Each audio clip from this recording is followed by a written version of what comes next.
وَإِذْ قَالَ ابراہیم، اور جب کہا ابراہیم علیہ السلام نے رب اے میرے رب، یہ اس وقت کی بات ہے کہ جب اپنی زوجہ پاک حضرت حاجرہ علیہ السلام کو اور اپنے بیٹے نومولود بچے حضرت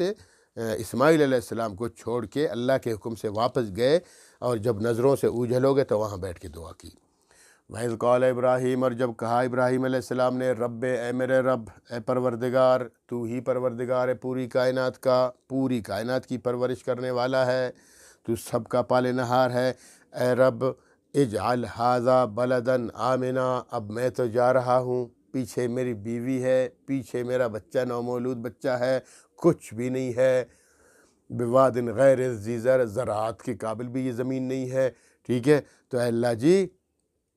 میں التجا کرتا ہوں، میں دعا کرتا ہوں،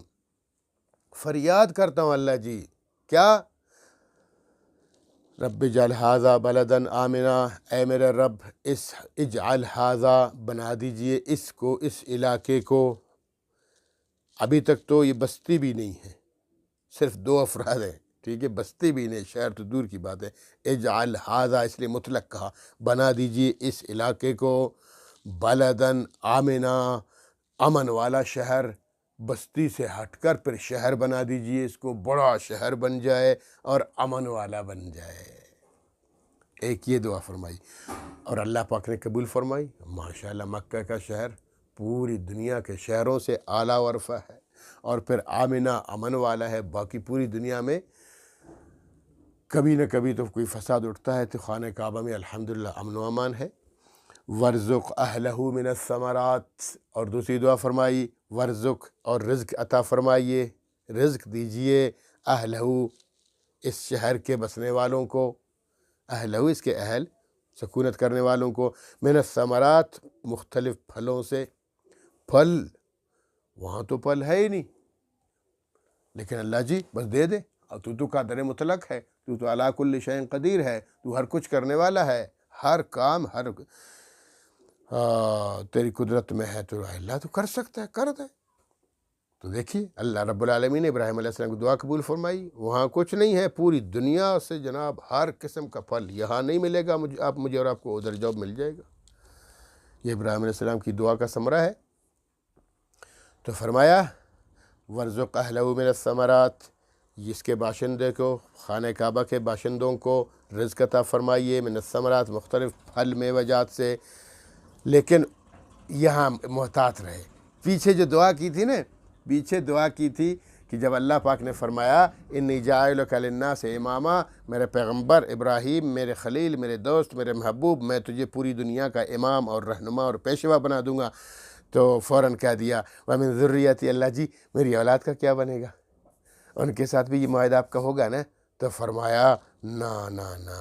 لا ینال عہد الظالمین، ظالموں کو یہ میرا معاہدہ نہیں پہنچے گا، یعنی جو آپ کی ذریت میں، اولاد میں جو اچھے لوگ ہوں گے، تیری اتباع کرنے والے ہوں گے، ان کو تو معاہدہ پہنچ جائے گا، اور جو تیری اتباع نہیں کریں گے اور میری عبادت نہیں کریں گے، کفر و شرک کریں گے، ظالم لوگ ہوں گے، ان کو میرا معاہدہ نہیں پہنچے گا۔ تو یہ ان کے ذہن میں تھا،